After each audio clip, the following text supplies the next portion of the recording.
Alright, what's going on my loveliest and dearest people out there? Welcome to ACE 9th and 10th channel by Unacademy. और यहाँ पर हम करने वाले हैं force and laws of motion, जो कि हमारी 9th की फिजिक्स का सेकंड चैप्टर और बहुत इंपॉर्टेंट चैप्टर, क्योंकि आने वाले जो भी तुम्हारे साल होंगे यानी कि 10th 11th 12th और इनफैक्ट उसके बाद में भी कॉलेज में अगर तुमको फिजिक्स का चैप्टर होता है तो उसका एक बहुत ही बेसिक है यहाँ पर, और मतलब उसका बहुत ही बेस है ये, तो ये चैप्टर तुम्हारा समझना बहुत इंपॉर्टेंट है। तो ये सेशन होगा, बहुत जल्दी हम इस सेशन को कंप्लीट कर लेंगे और इस सेशन के एंड तक तुमको ये चीज क्लियर हो जाएगी कि force and laws of motion जो चैप्टर है वो कितना आसान है, और मैं तुमको बहुत सही भाषा में तुमको समझाऊंगा।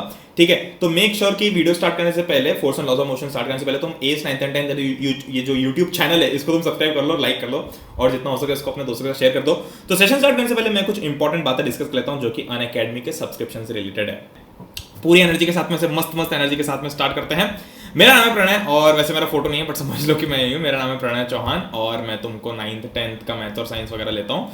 ठीक है, अनअकैडमी आज का डाउट का फीचर अगर तुम लोगों ने अभी तक यूज नहीं किया है तो मेक श्योर कि फीचर तुम अभी का भी अनलॉक करके रख लो। तुमको ये कोड, ये इस फीचर को अनलॉक करने के लिए जो कोड है वो डालना पड़ेगा PC001। ये कोड डाल के तुम इस फीचर को टोटली अनलॉक कर सकते हो। ये बहुत इंपॉर्टेंट और बहुत तगड़ा फीचर है। इसके अंदर सबसे इंपॉर्टेंट बात यह है कि ये टोटली फ्री टू यूज है, मतलब इसको कोई भी यूज कर सकता है फ्री में। तो तुमको बस अनअकैडमी की ऐप अपने फोन में रखना है और उसके बाद में जाके उस ऐप को थोड़ा सा यूज करना और वहां पर तुमको आज का डाउट का फीचर मिल जाएगा। मैं तुमको थोड़ी डिटेल डिस्क्राइब करके बताता हूं कि कैसा कुछ रहने वाला है। तो सबसे पहले तो इसके कुछ फीचर्स देख लेते हैं कि यहाँ पर तुम अनलिमिटेड डाउट्स पूछ सकते हो। तुम किसी भी टाइम पे डाउट पूछ सकते हो। तुमको रात को अगर 3 बजे भी कोई डाउट होता है तो तुम उस टाइम पे कोई डाउट पूछ सकते हो। तुमको यहाँ पर high quality video solution Hindi और इंग्लिश दोनों में देखने को मिल जाएंगे। तुमको यहाँ पर एग्जैक्ट मैचेस फॉर क्वेश्चंस देखने को मिलेंगे, मतलब जो भी तुम्हारे क्वेश्चन है उनके बिल्कुल exactly same to same answers देखने को मिलेंगे। Obtain instant and accurate solutions to lakhs of questions. जितने भी तुम्हारे क्वेश्चंस हैं उसके मतलब लाखों क्वेश्चंस के तुमको इंस्टेंट और एक्यूरेट सॉल्यूशन मिलेंगे। और गेट असिस्टेंस विद होमवर्क, मतलब यहाँ पर ऐसा नहीं कि तुम होमवर्क किसी से टिप लो, बट हाँ ये तुम्हारी होमवर्क में काफी हद तक हेल्प कर सकता है। ठीक है, डाउट कैसे पूछना है, बहुत सिंपल है। तुमको उस अनअकैडमी की ऐप खोलना है। ऐप खोलने के बाद में तुमको टेक अ पिक्चर पे क्लिक करना है, मतलब तुमको फोटो खींचना है उसका, जो भी तुम्हारा डाउट है। जैसे मान लो तुम्हारे कोई से बुक में डाउट है तो तुम बुक लो और इसे अपने फोन से इसका फोटो खींच के अपलोड कर सकते हो। तो ये चीज तुमको करनी है। उसके बाद में तुमको तुमको ये जब तुम फोटो खींच लो उसके बाद में तुमको क्रॉप करना है उस क्वेश्चन को। देखो कैसे करना है, तुमको यहाँ पर क्रॉप करना है क्वेश्चन को, और यहाँ पर अपना सब्जेक्ट सिलेक्ट करने की कौन से सब्जेक्ट का ये डाउट है, फिजिक्स केमिस्ट्री साइंस मैथ्स जिसका भी डाउट है, फिजिक्स केमिस्ट्री साइंस में जिसका भी डाउट है, तो ये तुमको पहले तो सिलेक्ट करना है। उसके बाद में तुमको थोड़ी देर वेट करना है। ठीक है, तुम थोड़ी देर वेट करोगे तो तुमको वहां पर सॉल्यूशन देखने को मिल जाएगा। अब इसके कुछ डूज एंड डोंट्स है जिसको तुमको बहुत सही से समझना पड़ेगा कि तुम एक देखो, वैसे तो तुम इसमें अनलिमिटेड डाउट पूछ सकते हो फ्री में, बट तुमको एक फोटो के अंदर, जब मैं एक फोटो खींचूंगा ना तो उस एक फोटो के अंदर सिर्फ एक ही डाउट होना चाहिए। तो इस बात का ध्यान रखना। पोस्ट क्लियर लेजिबल इमेजेस, मतलब जो तुम्हारी इमेजेस है ना वो बिल्कुल क्लियर होनी चाहिए। ऐसा नहीं कि धुंधली हो रही है या फिर कुछ टेक्स्ट नहीं दिख रहा है, फिर कुछ गायब हो गया। पूरा का पूरा जो डाउट है वो पूरा क्लियरली विजिबल होना चाहिए फोटो के अंदर। कैप्चर ऑल सब ऑप्शंस ऑफ द एमसीक्यू। अगर मान लो कोई एमसीक्यू क्वेश्चन है तो तुमको इस बात का ध्यान रखना है कि सारे के सारे ऑप्शंस तुम सिलेक्ट करो उसमें। ठीक है, इफ क्वेश्चन है सब parts post them separately and not a part of the same question. ठीक है, जैसे मान लो किसी क्वेश्चन के सब पार्ट्स है, जैसे कि 1A 1B 1C। अब ये एमसीक्यू वाले नहीं है, ये अलग अलग सब पार्ट्स, मतलब 1A जो क्वेश्चन है वो अलग है, 1B जो क्वेश्चन है वो अलग है, और 1C जो क्वेश्चन है वो अलग ही है। ठीक है, तो तुमको इन सब पार्ट्स को अलग अलग क्वेश्चन के रूप में सर्च करना, अलग अलग क्वेश्चन के रूप में डालना है। ठीक है, जैसे कि 1A डाल दिया, फिर 1B डाल दिया, फिर 1C डाल दिया। ठीक है, post printed text directly from a book और सॉफ्ट कॉपी। ठीक है, अगर तुम्हारे पास सॉफ्ट कॉपी मान लो कोई पीडीएफ है तो तुम उसका स्क्रीनशॉट ले लो। स्क्रीनशॉट लेने के बाद तुम्हारी गैलरी में फोटो आ जाएगा, फिर वहां से तुम देख सकते हो। ठीक है, post doubts using Unacademy app only. ठीक है, do not post multiple doubts in a single image. वही मैंने तुमको बताया कि एक इमेज के अंदर मल्टीपल डाउट्स मत पूछना, और हैंड रिटन क्वेश्चन या ब्लड इमेजेस या इनकम्प्लीट क्वेश्चन जो भी हैं इनके डाउट्स मत पूछना। ठीक है, अगर तुम लोगों ने अभी तक अनअकैडमी का सब्सक्रिप्शन चेकआउट नहीं किया तो make sure this is the perfect time to get a subscription. तुम लोगों को अभी इतना जोर इसलिए दे रहा हूं क्योंकि अभी अगर तुम सब्सक्रिप्शन लेते हो 9th का तो तुम्हारा 9th all year round subscription चलेगा। ठीक है, तो मतलब वैसे तुम कितने महीने का ले सकते हो अपने हिसाब से, बट मैं तुमको ये रिकमेंड करता हूं कि जितनी लंबी ड्यूरेशन का तुम सब्सक्रिप्शन लोगे उतना तुम्हारे लिए फायदेमंद रहेगा। ठीक है, तो अनअकैडमी के सब्सक्रिप्शन के कुछ फीचर्स देख लो। क्या क्या फीचर्स है इसके। पहली बात तो यहाँ पर तुम घर से learn live from the comfort of your home, तुम घर से ही पढ़ सकते हो। ठीक है, तुमको अनलिमिटेड एक्सेस देखने को मिलेगा सारे कोर्सेज के लिए। तुमको सारे एजुकेटर्स एक प्लेटफॉर्म पे देखने को मिलेंगे। रेगुलर डाउट सॉल्विंग सेशंस होंगे तुम्हारे जो सिलेबस उसकी पूरी की पूरी कवरेज होगी। मेंटरशिप गाइडेंस वगैरह मिलेगा। स्टडी मटेरियल तुमको देखने को मिलेगा। Practice test, live test series, batch courses सब तुमको देखने को मिलेगा। ठीक है, इसकी जो प्राइसिंग है वो बहुत ही चीप है, मतलब बहुत सस्ता है, इनएक्सपेंसिव है। चीप तो मैं नहीं कहूंगा, ठीक है, चीप ऐसा सुनने में अच्छा नहीं लगता, इनएक्सपेंसिव प्राइसिंग है। देखो मैं तुमको रिकमेंड करता हूँ कि तुम जितना लंबा सब्सक्रिप्शन लो ना उतना तुम्हारे लिए फायदेमंद है। जैसे मान लो मैं 1 साल का सब्सक्रिप्शन लेता हूँ तो मुझे पर मंथ इफेक्टिवली, देखो ये जो लेफ्ट साइड में कॉस्ट दिख रही है ये वो वाली है जब तुम कूपन कोड अप्लाई नहीं करो, और जो राइट साइड में ना वहां पर तुमको 10% का डिस्काउंट मिलेगा ये कोड यूज करके।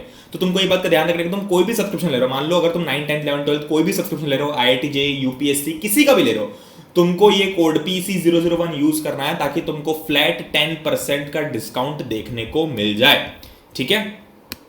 तो ये 10% डिस्काउंट के लिए तुम ये कोड यूज कर सकते हो। तुमको यहाँ पर क्या करना है, कुछ नहीं करना, बहुत सिंपल सा है, बस ऐप में तुम सब्सक्रिप्शन ले सकते हो। जितना लंबा तुम सब्सक्रिप्शन लोगे उतना तुमको इफेक्टिवली सस्ता मिलेगा। तो मेक श्योर कि तुम वो सब्सक्रिप्शन लो जिसमें तुम सबसे ज्यादा अच्छे से अफोर्ड कर पाओ और सबसे ज्यादा तुम्हारा काम हो जाए, ठीक है। मैं तुमको रिकमेंड करता हूं कि तुम देखो 9th में हो तो तुम 4 साल का सब्सक्रिप्शन ले सकते हो जो कि सिर्फ 40,000 का है। अगर इस पर 10% डिस्काउंट लगाओगे तो ये 36,000 का पड़ेगा, और 36,000 रुपीज का पढ़ने का मतलब ये है कि सिर्फ 750 पर मंथ का पड़ेगा। मात्र 750 रुपए पर मंथ में तुम्हारा पूरा का पूरा एजुकेशन हो जाएगा 9 से लेकर 12 तक का, ठीक है। तो इस चीज का ध्यान रखना। 36,000 मतलब 1 साल का कुछ 9,000 होता है, और 1 साल का 9,000, 9th में भी 9,000, 10th में भी 9,000, 11th में भी 9,000, 12th में भी 9,000, मतलब ये चारों साल तुमको सिर्फ और सिर्फ 9,000 रुपए देने हैं।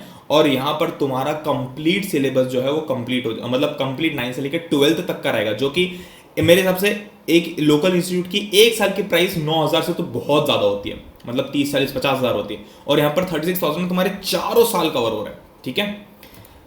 और अगर तुम लोगों को आइकॉनिक सब्सक्रिप्शन के बारे में इच्छा है तो आइकॉनिक सब्सक्रिप्शन में प्लस सब्सक्रिप्शन के तो सारे फीचर्स है, प्लस इसमें कुछ एडेड बेनिफिट्स भी हैं। जैसे कि यहाँ पर पहली बात है कि तुमको यहाँ पर एक पर्सनल मेंटोर देखने को मिलता है जो तुम्हारी पर्सनली मेंटोरिंग करता है। दूसरा यहाँ पर यह फीचर है कि यहाँ पर तुमको जो तुम्हारे पर्सनल मेंटोर है वो तुमको पूरा गाइड करेंगे, स्टडी प्लानर बना के देंगे कि तुम्हारी स्टडी कैसी होनी चाहिए, कैसे तुम्हारे लिए सबसे ज्यादा इफेक्टिव प्लानिंग रहेगी, वो सब। तीसरा यहाँ पर यह है सबसे इंपॉर्टेंट कि सबसे अच्छी बात यहाँ पर यह है कि यहाँ पर तुम्हारे जो पेरेंट्स है वो भी अपने जो तुम्हारे पर्सनल मेंटर उनसे मिल सकते हैं। तो इससे एक सेंस ऑफ रिस्पॉन्सिबिलिटी आता है कि हाँ भाई हमारे जो पेरेंट्स है वो भी देख सकते हैं, तो हमको इस सेशन को सीरियसली अटेंड करना है, इस चीज को सीरियसली लेना है, ठीक है। तो इस चीज का भी ध्यान रखना कि अनअकैडमी आइकॉनिक सब्सक्रिप्शन ये भी बहुत इंपॉर्टेंट है, ठीक है। आइकॉनिक सब्सक्रिप्शन की जो प्राइसिंग है वो थोड़ी सी ज्यादा है as compare to normal subscription, but ये टोटली वर्थ इट है, क्योंकि यहाँ पर तुम लोगों को जो प्राइसिंग है, जैसे कि मान लो 1 साल के, तो 1 साल के 28,000 के, जबकि तुम्हारा नॉन आइकॉनिक सब्सक्रिप्शन है सिर्फ प्लस सब्सक्रिप्शन जो है वो तुम्हारा 15,000 का आता है। तो ये थोड़ी सी प्राइसिंग ज्यादा है, बट हाँ इसमें डेफिनेटली तुमको 10% डिस्काउंट अगेन देखने को मिलेगा PC001 कोड लगा के, ठीक है। ऑल राइट, तो इस चीज का ध्यान रखना। हेलो हाय सबको, वैसे तो प्रीमियर वीडियो बट हम ऐसा रिएक्ट करेंगे कि लाइव वीडियो, ठीक है। तो सबको मैं हाय हेलो कर दो, जो भी हाय हेलो कर रहे हो चैट के अंदर। तो 10% तुमको डिस्काउंट देखने को मिल जाएगा, बट हाँ आइकॉनिक सब्सक्रिप्शन के डेफिनेटली फीचर जो बहुत तगड़े, तो तुमको डेफिनेटली ये चीज चेकआउट करनी चाहिए, ठीक है। 10% डिस्काउंट तुमको यहाँ पर देखने को मिल जाएगा, और यहाँ पर कुछ कॉम्बेट वगैरह भी चलते हैं। तो जैसे हमारा जो 9th का भी कुछ कॉम्बेट्स हुए 24 अप्रैल को, मतलब आज से कुछ दिन पहले हो चुके हैं ये। तो और भी जैसे जो कॉम्बेट्स वगैरह और भी ऐसे जो कुछ सीरीज आती है वो तुमको मिल जाएगी। तुमको सब चीजों के लिए यूज करना है सिर्फ कोड PC001, ठीक है। ज्यादा डिटेल्स पे तुम विजिट कर सकते हो unacademy.com/event/test-series/prodigy2021। ये इस वाले सेशन के लिए अलग अलग और भी है, जैसे कि 9, 10 के लिए स्पेसिफिकली अलग अलग सेशन, जैसे 9th का ये वाला सेशन देख सकते हो। इसके लिए टोटली फ्री रजिस्ट्रेशन तुम्हारे पास में 1 ईयर CBSE टॉप 3 जो विनर्स होंगे उनको 1 साल का क्लास 9 का सब्सक्रिप्शन टोटली फ्री देखने को मिलेगा, और 150 स्टूडेंट्स को स्कॉलरशिप देखने को मिलेगी। मतलब तुम्हारा जो सब्सक्रिप्शन है उस पर तुमको और एक्स्ट्रा डिस्काउंट मिल सकता है। तो इसके अंदर एनरोल करने के लिए भी तुमको PC001 कोड लगाना है, ठीक है। यहां पर भी देखो 10th के लिए भी सेम टू सेम चीज है, और यहां पर स्कॉलरशिप पूल है 1 करोड़ से ज्यादा का, मतलब 1 करोड़ से ज्यादा का एक स्कॉलरशिप पूल तुमको देखने को मिलेगा। जो भी ऐप के फ्री फीचर्स है वो तुम यूज कर सकते हो, कोड लगाना है तुमको PC001। और इसी के साथ में हम आज का सेशन जो है वो स्टार्ट करते हैं। तो let's begin and let's crack it and let's start जो आज हमको पढ़ना है, ठीक है।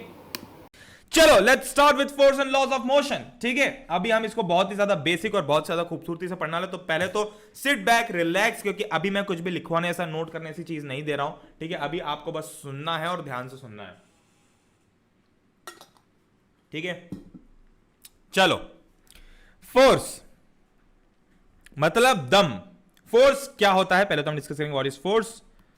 फोर्स के बारे में डिस्कस करेंगे, लॉज ऑफ मोशन के बारे में डिस्कस करेंगे। ये देखो ये गुड्डे को देखो, ये देखो कितना खुश हो रहा है ये क्या है, ये कितना अजीब सा है, छी। What is force? फोर्स क्या होता है? अरे भैया हमको पता है फोर्स क्या होता है, अपुश और अपुल, अपुश और पुल, पुश कर दो पुल कर दो, पुश कर दो पुल कर दो, ये फोर्स होता है। हाँ यही होता है, बट थोड़ा सा आप इसमें और वर्ड्स ऐड कर सकते हो, द पुश और pull on an object with mass, वैसे तो हर ऑब्जेक्ट पे मास होता है, that causes it to change its velocity या change its state of rest और मोशन। ठीक है, मतलब ये हुआ कि ये बॉटल है, मतलब ये बॉटल तो कैसे है, देखो ये दिख रही है, अभी दिख रही है बॉटल, इसको देखो। अभी क्या कर रहा हूं मैं, ये ऐसी कैसी है, अब मान लो मुझे इसको इधर से इधर लेके आना है, तो मुझे क्या करना पड़ेगा, इसके ऊपर फोर्स अप्लाई करना पड़ेगा। फोर्स कैसे अप्लाई करूंगा मैं, ऐसे हाथ से, ऐसे जोर से नहीं मारूंगा वरना टूट जाएगी और मम्मी चल जाएगी फालतू में। तो ऐसे करेंगे, ऐसे करेंगे, ऐसे करेंगे, ऐसे करेंगे, मस्त जारी इधर से उधर चल रहा है, सब कुछ चल रहा है भाई। दुनिया की हर चीज मैं आपको बीच बीच में पता है स्क्रीन से बाहर भी निकालता हूँ, स्क्रीन से बाहर निकाल के आपको थोड़ी दुनिया से रिलेट करके बताता हूँ कि भाई दुनिया में इसकी क्या इंपॉर्टेंस है। हर चीज सिर्फ फोर्स से चल रही है, सिर्फ और सिर्फ फोर्स से चल रही है। आपको जो जीवन है वो बायोलॉजिकल फोर्स से चल रहा है, ठीक है। फोर्स ऑफ अट्रैक्शन होता है, ठीक है, फोर्स ऑफ अट्रैक्शन होता है। और कौन कौन सा फोर्स होता है भाई, यूनिवर्सल फोर्स है। यूनिवर्सल फोर्स से सारी चीजें गवर्न हो रही है। ये जो हम बोलते हैं ना कर्मा, ये सब क्या है, ये सब एक तरह के फोर्स हैं। प्लेनेटरी फोर्सेस के कारण तो हमारा अर्थ जो है वो रिवॉल्व हो रहा है सही से, ठीक है। लाइट सब चीजें फोर्स है भाई, सब चीजें फोर्स। अगर आप देखो ना तो कोई ऐसी चीज नहीं है जो कि फोर्स नहीं है। मैं बोल पा रहा हूं, ये भी फोर्स का ही एक अंजाम है, एक इसका एक एग्जाम्पल है, या एक आउटकम है फोर्स का, ठीक है। तो हर चीज फोर्स है। तो क्या है, द पुश और पुल ऑन एन ऑब्जेक्ट। अरे पुश कर सकता हूं, पुल कर सकता हूं, कैसे कर सकता हूं, मान लो कि ट्रॉली को धक्का देना है तो पुश करूंगा, ट्रॉली को मेरी तरफ लाना है तो मैं पुल करूंगा, ठीक है। तो ये देखो भाई, एक फोटो दिखाते हैं हम, this photo is a trolley. ये हो सकता है कचरा गाड़ी दिख रही हो, तो जो गाना है, गाड़ी वाला आया घर से कचरा निकाल, तो गाड़ी वाला क्या कर रहा है, गाड़ी वाला घर पे कैसे आया गाड़ी वाला गाड़ी को घर पे लेके कैसे आया, फोर्स लगा के।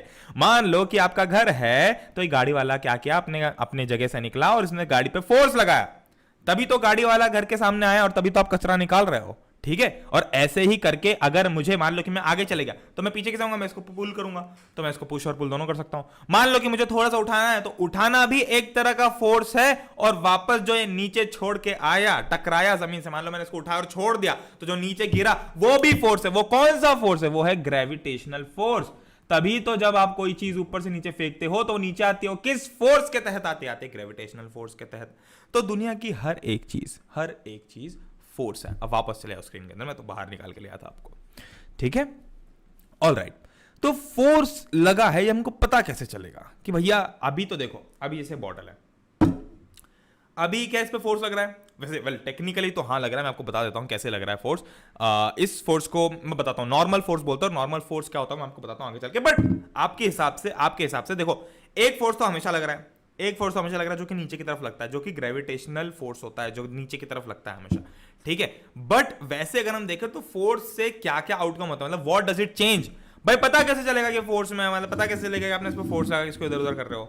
तीन चीजें हैं, वैसे तो काफी सारे, बट बेसिक तीन चीजें हैं कि या तो उसकी स्पीड बदल जाएगी, या फिर उसकी डायरेक्शन बदल जाएगी, फिर उसकी शेप बदल जाएगी। भाई कोई भी ऑब्जेक्ट है, अगर उसकी स्पीड बदल गई, देखो ये गुड्डू जो था साइकिल चला रहा था, बाइसिकल चला रहा था, ठीक है। अभी इसने क्या किया कि अभी नॉर्मल स्पीड पे चल रही है, पर इसने क्या किया, थोड़ा फोर्स लगा, तो उससे क्या हुआ कि गुड्डू की साइकिल बन गई यहां पर, और गुड्डू बन गया गुड्डू रॉकस्टार, ठीक है। वैसे रॉकस्टार लोग साइकिल तो नहीं चलाते, बट एनीवेज गुड्डू की स्पीड चेंज हो गई, मतलब इसने फोर्स लगाया होगा। Very simple. नेक्स्ट, अरे ये भाई साहब, ये देखो, ये कौन है, ये है गिरधारी लाल साहब ने क्या किया, ये जो एक दीवार तो नहीं, ये जो भी एक शीट है, ये देखो, ये पूरी दिख रही है ना, ये शीट है, इस पर धक्का लगा रहे हैं, क्या चेंज हो रही है इसकी स्पीड, एक तरह से स्पीड चेंज हो रही है इसकी, ठीक है। पहले ये स्पीड थी नहीं इसमें, पहले इसकी स्पीड 0 थी, अभी इसकी स्पीड कुछ हो जाएगी, स्पीड तो चेंज हुई ना, चेंज ऑफ स्पीड हुआ ना, मतलब फोर्स लगा। शेप, जैसे मान लो ये ट्रॉली पर भी मैं इसको डायरेक्शन भी चेंज कर सकता हूं। भाई ट्रॉली चला रहा हूं, तो अगर मुझे डायरेक्शन चेंज करनी, मान लो एक ही डायरेक्शन में चली, तो अगर मुझे उसको लेफ्ट में करना है तो मुझे फोर्स लगाना पड़ेगा, ऐसे खींच के उसको ऐसे करना पड़ेगा, या फिर ऐसे करना पड़ेगा, कैसे ना कैसे तो करना ही पड़ेगा। ये देखो शेप, ये जो हमारे पास बॉल होती थी ना, मस्त गुड्डे वाली बॉल आती थी, और क्या खूबसूरत बॉल होती थी वो, येलो कलर की जो आती थी, उसको मस्त ऐसे स्क्वीज करो, बड़ी सेटिस्फाइंग लगती थी वो। तो ये शेप चेंज करे, कैसे शेप चेंज हुआ, शेप चेंज हुआ फोर्स के कारण। किसके कारण, फोर्स के कारण। Force changes the speed, the direction and the shape. Okay, let's move to the next swing. ओ अच्छा, फोर्स के भी टाइप्स होते हैं? अरे भाई होते हैं, ये तो दो ही टाइप्स है, इसके बाद मैं और दो टाइप्स बताऊंगा। बट क्या भैया, ये तो कंफ्यूज हो जाएंगे। अरे काहे कंफ्यूज हो गए भाई? अरे भाई जब रोज जिंदगी में यही ये चीज देख रहे हो तो कंफ्यूज होने का चांस ही कैसे है? मैं बताता हूं कैसे देखते हो आप। कांटेक्ट फोर्स क्या होता है? अरे नाम से क्या समझ में आ रहा है? कांटेक्ट मतलब कि कांटेक्ट है, मतलब जो ये फोर्स लगा, जो ताली बजी, ये कैसे लगी? क्योंकि कांटेक्ट फोर्स है, दोनों ने एक दूसरे को कांटेक्ट किया। ठीक है, तो ये देखो, ये दमदार आदमी है, ये है बिट्टू। बिट्टू देखो, बॉडी देख रहे हो, बिट्टू की बॉडी देख रहे हो। देख क्या कर रहा है बिट्टू? बिट्टू कैरी कर रहा है। बिट्टू ने क्या किया? एक बक्से को कैरी किया। बिट्टू ने एक चेयर को पुश किया। बिट्टू ने एक चेयर को पुल किया। तो ये सब क्या है? कांटेक्ट फोर्स है। क्यों? क्योंकि कांटेक्ट हो रहा है बिट्टू को फिजिकली जाके उस चेयर को उठा के इधर उधर करना पड़ रहा है। मुझे फिजिकली इस बॉटल को पकड़ के इसको अपने हाथ के कांटेक्ट में ला के इधर उधर करना पड़ रहा है। ऐसे करके पानी पीना पड़ रहा है। तो ये क्या हुआ? Contact force. Example friction. ओ अरे फ्रिक्शन कैसे? अरे मेरे भाई, फ्रिक्शन फोर्स हमेशा कांटेक्ट से लगता है ना। फ्रिक्शन क्या होता है? घर्षण। घर्षण तो ऐसे भी किसी को नहीं बताओ। अरे फ्रिक्शन मतलब, बाहर आ जाओ 2 मिनट, बाहर आ जाओ भाई। जब भी आप कोई चीज करने निकलते हो, कोई ना कोई चीज आके आपको रोक लेती है। ठीक है, चाहे कुछ भी हो, हालात आपके ऐसे हो जाते हैं। कई बार ऐसा होता है ना कि मैं जब भी कुछ अच्छा करने आता हूं, मेरे साथ कुछ ना कुछ बुरा हो जाता है। मतलब जब भी आप कुछ अच्छा करने जाते हो, आपको कोई ना कोई चीज रोक लेती है। चाहे वो कोई भी हो, कोई सिचुएशन हो या कोई अर्जेंसी हो या फिर कोई इंसान हो जो आपको रोक रहा है, अच्छी चीज नहीं करने दे रहा। ऐसा यूनिवर्सल ट्रूथ है। अगर आप कुछ अच्छा करने जा रहे हो तो बहुत ही कम चांसेस है कि बिना किसी तकलीफ के, बिना किसी रुकावट के हो जाए। रुकावटें आती हैं, उन्हीं चीजों को हम स्ट्रगल बोलते हैं। और उस स्ट्रगल को रिलेट कर दो फिजिक्स की भाषा से, जिसमें हम बोलते हैं फ्रिक्शन। मैं अच्छा भला चाहता हूं कि मैं इस बॉटल को यहां से यहां रख दूं, ठीक है, बट ये जो टेबल है ये इस पे फ्रिक्शन लगा रही है। ठीक है, तो फोर्स ऑफ फ्रिक्शन क्या होता है? जैसे कि ये ब्लॉक है, जैसे कि ये मान लो ये वुडन ब्लॉक है, अभी मुझे इसको मूव करना है तो मैं मूव इजीली कर पाता, बट ये जो जमीन का फ्रिक्शन है ना, ये बहुत ज्यादा है, तो ये मुझे ज्यादा दम लगाना पड़ेगा। वहीं पे अगर मैं इसी ब्लॉक को एक बहुत ही चिकने कांच के सरफेस पे रखता और घुमाता तो बहुत इजीली हो जाता हो। ठीक है, क्योंकि ग्लास का फ्रिक्शन कम होता है। और फ्रिक्शन कैसे होता है? देखो 2 मिनट देख लो इधर यार, फ्रिक्शन कैसे होता है? फ्रिक्शन जो एक तरह से आपका जो सरफेस है ना, उसकी इररेगुलरिटी के कारण होता है। मतलब अरे कांच जो होता है उसमें बहुत ही कम इररेगुलरिटी होती है, मतलब बिल्कुल एक जैसा होता है, प्लेन। बहुत ही कम इररेगुलरिटी हर सरफेस में होती है, मतलब गड्ढे गड्ढे गड्ढे गड्ढे, मतलब ऐसे कि फ्लैट फिर गड्ढा फिर फ्लैट फिर गड्ढा फिर फ्लैट, ऐसा होता है जनरली सरफेसेस। ऐसे होता है, अगर पास से देखो ना तो ऐसे कुछ टाइप के होते हैं सरफेसेस, सारे सरफेसेस थोड़े से फ्लैट रहेंगे, फिर थोड़ा सा गड्ढा रहेगा, फिर थोड़े से फ्लैट रहेंगे, फिर थोड़ा सा गड्ढा रहेगा।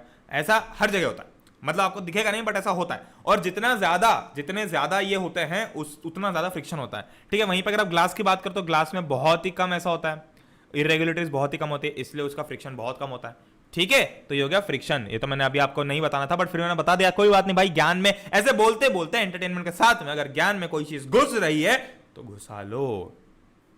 और अगर थोड़ा बहुत ज्ञान आपको पसंद आता तो यार थोड़ा सपोर्ट भी कर सकते हो। ठीक है, ऐप पे जाके फॉलो भी कर सकते हो, डिस्क्रिप्शन में लिंक भी छोड़ रखा है मैंने, सब कुछ दे रखा है आपको। किसी चीज की कमी छोड़ी है क्या कभी? Non contact force. अरे भैया नॉन कॉन्टेक्ट फोर्स कैसे लगेगा? अरे जब मैं किसी चीज को टच ही नहीं कर रहा हूं, मैंने इस बॉटल को टच नहीं किया, तो क्या मैं सुपरमैन हूं क्या कि इसके ऊपर ऐसे करके कुछ ना कुछ चेंज करके इसको उठा लूंगा?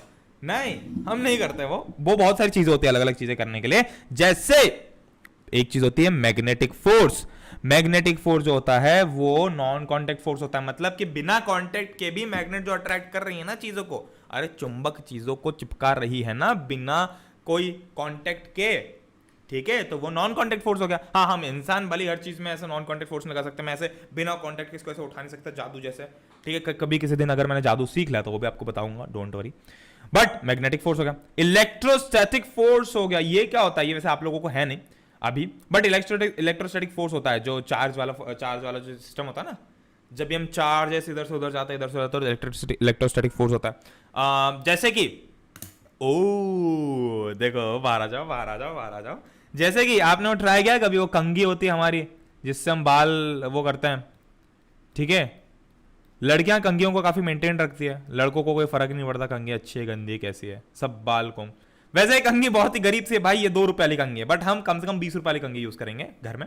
ठीक है, तो इसको जब आप बहुत देर बाल से रब करते हो और नीचे आपने बहुत सारे पेपर के छोटे छोटे टुकड़े डाल दिए, तो जब आप उस कंघी को उस पेपर के टुकड़ों के पास में ले जाओगे तो वो अट्रैक्ट होंगे, वो भी नॉन कांटेक्ट फोर्स है, वो होता है इलेक्ट्रोस्टैटिक फोर्स, ठीक है, वो भी नॉन कांटेक्ट फोर्स होता है, उसको इलेक्ट्रोस्टैटिक। ग्रेविटेशनल फोर्स, क्या आपको दिख रहा है? मतलब मान लो कि मैं एक बॉल को छत से फेंक रहा हूं तो नीचे जा रही है, तो क्या कोई कांटेक्ट से जा रही है? वो कोई कांटेक्ट तो नहीं है ना उसका, तो वो कैसे जा रही है? वो नॉन कांटेक्ट फोर्स से जा रही है, और नॉन कांटेक्ट फोर्स कौन सा लगा? ग्रेविटेशन का।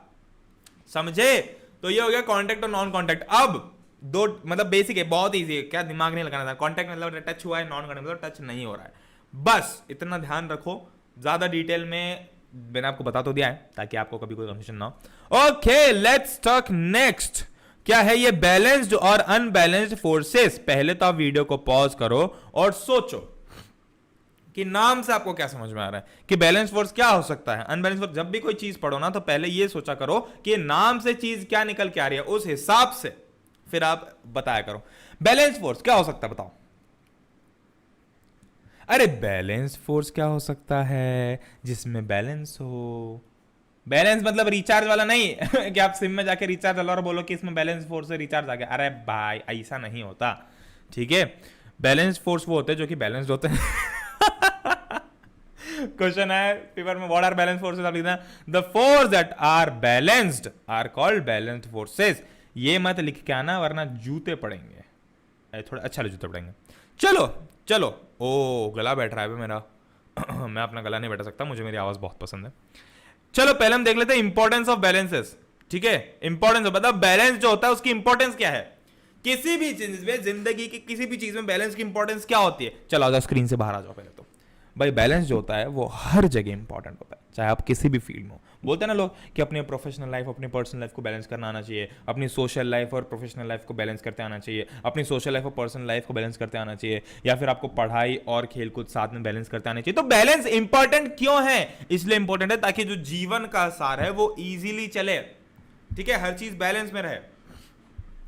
तो अगर हम देखें फिजिक्स की भाषा में, ये देखो, अब इन भाइयों को, खैर ये तो मैंने एग्जांपल ऐसे डाला ताकि आप थोड़े से हंस दो क्योंकि इसका कोई रिलेशन नहीं है, बट देखो आप इन इन इन जैसे लोगों को बोलते हैं नमूने। नमूने मतलब एग्जाम्पल, एक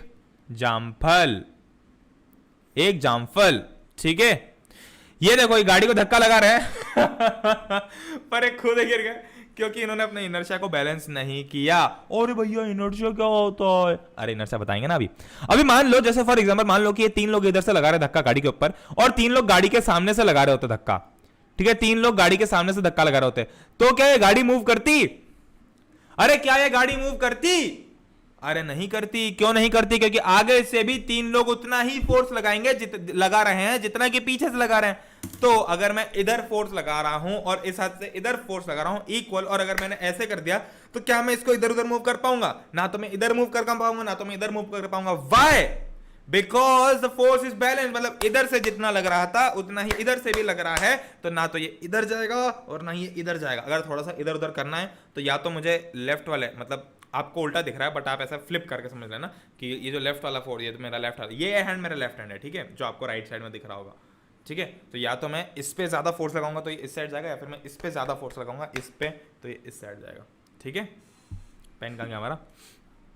चलो अभी देखो, ये थे मिस्टर प्रणय ने क्या सोचा कि ये जो रेफ्रिजरेटर टाइप की कोई चीज है इसको मैं धक्का देके उधर कोने में कर दूं क्योंकि मुझे बीच में अच्छा नहीं लग रहा है, ठीक है। पर मिस्टर प्रणय का एक दोस्त है जो आपको पता ही होगा, जिसका नाम है गट्टू। और गट्टू जो आदमी है वो बहुत ही ज्यादा बेकार, वो कोई काम ढंग से नहीं करने देता। तो गट्टू इस कोने में आ गया, ये आ गया गट्टू। अब गट्टू ने भी सेम फोर्स से इसको लगाना चालू कर दिया धक्का। अब मैं अच्छा वाला धक्का लगा रहा था, बट अगर गट्टू भी उस साइड से सेम फोर्स से धक्का लगा रहा है तो क्या ये जो बीच का जो रेफ्रिजरेटर है, जो कुछ भी चीज है, क्या ये मूव होगी? अरे क्या ये मूव होगी? अरे नहीं होगी। क्यों नहीं होगी? क्योंकि यहां से मैं उतना ही फोर्स लगा रहा हूं, यहां से भी उतना ही फोर्स लगा रहा हूं। अब इसको जरा उसके टर्म्स में देखो, फिजिक्स के टर्म्स में देखो। एफ को हम रिप्रेजेंट करते हैं फोर्स से, जो कि होती है वेक्टर क्वांटिटी। वेक्टर बोले तो अरे इसकी डायरेक्शन भी होती है और मैग्नीट्यूड भी होता है। तो मान लो कि ये इधर से, और फोर्स को हम रिप्रेजेंट करते हैं न्यूटन में। अभी ये सब चीजें आपको आगे चल के बताऊंगा, ठीक है, कंफ्यूज मत होना, बट मैं आपको अभी बेसिक बता रहा हूं। मान लो मैं 50 न्यूटन के फोर्स से इसको इधर धक्का दे रहा था और गट्टू ने भी सेम 50 न्यूटन का फोर्स लगाया, बट हम दोनों के फोर्स का डायरेक्शन जो है वो अलग अलग है। ठीक है, मान लो कि ये वाले डायरेक्शन को पॉजिटिव मान रहा हूं मैं और इस साइड वाले डायरेक्शन को नेगेटिव मान रहा हूं, तो मैं जो फोर्स लगा रहा हूं क्या प्लस 50 न्यूटन, और गट्टू जो फोर्स लगा रहा हूं क्या माइनस 50 न्यूटन। तो नेट फोर्स कितना हो जाएगा इन दोनों का, plus 50 minus 50 is equal to 0, मतलब नेट फोर्स जो है वो 0 हो जाएगा। और जब भी नेट फोर्स नेट फोर्स 0 होता है मेरा गला गायब ना हो जाए, तब फोर्स जो होता है वो बैलेंस्ड होता है, उस फोर्स को हम बैलेंस फोर्स बोलते हैं। ठीक है, नेक्स्ट। अभी देखो इसे हम साइकिल चलाते हैं तो पापा क्या बोलते हैं, बेटा बैलेंस के साथ साइकिल चलाना, अगर जरा से भी इंबैलेंस हुई तो गिर जाएगा। इसका मतलब ये कि अगर मैंने इस साइड ज्यादा फोर्स लगा दिया और उस साइड फोर्स नहीं लगा पाया तो इस साइड धड़ाम से गिर जाऊंगा, और अगर मैंने इस साइड ज्यादा फोर्स लगा दिया और उस साइड ज्यादा फोर्स नहीं लगा पाया इक्वल, तो मैं इधर धड़ाम से गिर जाऊंगा। और अगर मुझे सीधे चलाने तो मुझे ऐसा रखना पड़ेगा कि गाड़ी बिल्कुल बैलेंस रहे, ना इधर ज्यादा हो ना इधर ज्यादा हो। ठीक है, और ये देखो चलो आजकल तो बहुत कम हो गया ये, बट अभी भी दिखता है, बहुत सारी सब्जी मंडियों में भी दिखता है कि इस टाइप के तराजू का प्रयोग किया जाता था। क्यों? इसमें बैलेंस चेक करते थे, दोनों साइड अगर सेम फोर्स हुआ मतलब कि आपके 1 किलो टमाटर 1 किलो ही हैं। वरना उस भाई को पता कैसे चला, मान लो कि मैंने यहाँ पे 3 टमाटर रख दिया, 4-5 टमाटर रख दिए, मम्मी ने बोला कि बेटा 1 किलो टमाटर लेके आजा घर से, तो मैं ही था, ये एक्चुअली मैं ही था, साइकिल से आ रहा था टमाटर लेना। ठीक है, पहले मैंने फ्रिज इधर उधर किया बट फ्रिज इधर उधर हो नहीं पाया, तो हमारा जो फ्रिज है वो इस चक्कर में खराब हो गया। ठीक है, सुनो मेरी स्टोरी सुनो, फ्रिज इस चक्कर में खराब हो गया, अब जो टमाटर रखे थे इसके अंदर वो हो गए खराब। ठीक है, तो ये टमाटर क्योंकि बाहर रहता तो खराब हो जाता वैसे भी, तो फिर मम्मी ने मुझे बोला कि बेटा साइकिल से टमाटर लेने जाओ और तराजू पे 1 किलो टमाटर तोल के ला। मतलब कि वो दुकान वाले भैया को क्या करेंगे, दुकान वाले भैया क्या करेगा कि वो यहां पे रखेगा 1 किलो का ब्लॉक और यहां पे डालेगा 1 किलो टमाटर, ताकि जो फोर्स जब तक फोर्स बैलेंस नहीं होता, मतलब जब तक एक चीज ऊपर एक चीज नीचे, तब तक हम उससे लेते नहीं है। ठीक है, हम बोलेंगे कि नहीं ये बराबर होनी चाहिए, तो जैसे ही बराबर हुई वैसे हम बोले कि हाँ चलो पैक कर दो अब इसको। ठीक है, वरना पता चला कि वो यहाँ पे 500 ग्राम ही रख रहा है, 500 ग्राम का ही रख रहा है टुकड़ा, और यहाँ पे जो है वो ये तो बहुत नीचे जा रहे हैं, तो हम पता कैसे लगेंगे कि ये कितने किलो का है। तो यहाँ पे हमको उससे पूछना पड़ेगा, ये हमेशा ध्यान रखा करो कि यहाँ पे जाके आप पूछो कि कितने वजन का आपने लगाया है, 1 किलो का है तो 1 किलो का ही देखना ध्यान से। बहुत सारे दुकान वाले क्या करते हैं कि ये एक ना मैग्नेट चिपका देते हैं इस साइड, ये जो साइड है ना जहां पे आप टमाटर तोलते हो वहां पे वो मैग्नेट चिपका देते हैं, मान लो 200-300 ग्राम का मैग्नेट चिपका दिया, तो उससे क्या होता है कि वो साइड ऑलरेडी भारी हो जाती है, तो जहां उसको 1 किलो के अगेंस्ट 1 किलो टमाटर डालने थे, वहीं अब ये 300 ग्राम का ब्लॉक लगाने के कारण उसको केवल 700 ग्राम टमाटर डालना है। तो ऐसे एक चीज होती है जो कि आपको ध्यान रखनी चाहिए हमेशा। ठीक है, चलो नेक्स्ट। बस इतना ही है। तो अगर मैं आपको एक बार और फोर्स बता दूं तो बैलेंस फोर्सेस क्या होते हैं, बैलेंस फोर्सेस तब होते हैं जब नेट फोर्स 0 होता है। नेट फोर्स 0 कैसे होगा, इस केस में जैसे नेट फोर्स 0 हुआ था वैसे दोनों ही साइड से उतना ही फोर्स लग रहा है तो मोशन नहीं हो रहा। तो जब भी बैलेंस फोर्स, आप ऐसा लिख सकते हो कि बैलेंस फोर्स के कारण मोशन नहीं हो पाता, मोशन नहीं हो पाता। क्यों नहीं हो पाता, क्योंकि दोनों साइड से सेम फोर्स लग रहा है। और भाई अगर मुझे मान लो कि यहां पे मोशन कराना था, मान लो कि मुझे यहां पे इसको आगे बढ़ाना था, तो क्या करना पड़ेगा, मुझे ये जो गट्टू है जितना फोर्स लगा रहा है उससे ज्यादा फोर्स लगाना पड़ेगा, तभी जाएगा। तो तब क्या हो जाएगा, जो फोर्स था ये सिस्टम में जो अनबैलेंस फोर्स हो जाएगा, क्योंकि मेरा फोर्स ज्यादा होगा इसका फोर्स कम होगा। ठीक है, जैसे हम पंजा लड़ाते हैं तो पंजा कैसे लड़ाते हैं, बहुत देर तक तो ऐसे बीच में रहता है। वो बीच में क्यों रहता है, ताकि बीच में इसलिए रहता है क्योंकि बैलेंस है, मतलब दोनों ने सेम फोर्स लगाया। अगर किसी को जीतना है तो या तो इस वाले को ज्यादा फोर्स लगा के इसको इधर धकेलना पड़ेगा, या फिर इस वाले को ज्यादा फोर्स लगा के इसको धकेलना पड़ेगा इधर। फोर्स अनबैलेंस रखना पड़ेगा। अगर हमेशा फोर्स बैलेंस रहा तो ये तो जीवन भर पंजा ही लड़ाते रह जाएंगे, कोई जीतेगा ही नहीं कभी। नेक्स्ट, हो बेसिक्स कवर हो गया है और मैं भी थक गया हूं। न्यूटन्स, एक सेकंड, ये एक सेकंड, ये भैया यहां क्या कर रहा है कुछ भी एलिमेंट डाल रखा है, मैंने डाला और मैं खुद उसकी बुराई कर रहा हूं। वाह, what a hypocrite Pranay you are, what a hypocrite. छोड़ो, न्यूटन्स लॉज ऑफ मोशन 3, मतलब ये 3 यहां है ऐसा एज्यूम कर लो कि 3 न्यूटन, नहीं, न्यूटन्स 3 लॉज ऑफ मोशन। हाँ, ये ज्यादा सुंदर लग रहा है, Newton's 3 laws of motion. Nutan भैया के 3 कानून। नूतन कौन है, Nutan is Newton, Newton is called Nutan in Hindi एक किताब भी होती थी पहले न्यूटन नाम की, सीबीएसई की, ठीक है। चलो पहले तो देख लो, पहले तो समझ लो कि 3 लॉज ऑफ मोशन है क्या। बेसिकली लॉज ऑफ मोशन की जरूरत क्या पड़ी, देखो जितने भी चीजें फोर्स, जितने भी फोर्स लग रहे हैं अभी जो मैंने आपको बताया फोर्स है सब, इन सब को लॉ मतलब ये हम पता कैसे लगाएंगे कि भाई सही काम हो रहा है नहीं हो रहा है, या फिर मान लो कि हमको कोई कंडीशन निकाल के देनी है कि भाई बता दो कि क्या ये ऐसा हो पाएगा ऐसा नहीं हो पाएगा, तो वैसे केस में हम यूज करते हैं न्यूटन्स लॉज ऑफ मोशन। ठीक है, क्या होता है न्यूटन्स लॉज ऑफ मोशन? पहले तो मैं आपको तीनों के तीनों एक साथ बता देता हूं, डेफिनेशन बिल्कुल अभी याद कर लो, उसके बाद तो भाई बिल्कुल खूबसूरत समझाऊंगा इसे, एक से एक एग्जांपल है, एक से एक जीआईएफ है, ठीक है। चलो हो ये देखो, रीड करो इसको एक बार, पहले वीडियो पॉज करो और रीड करो। क्या रीड करोगे?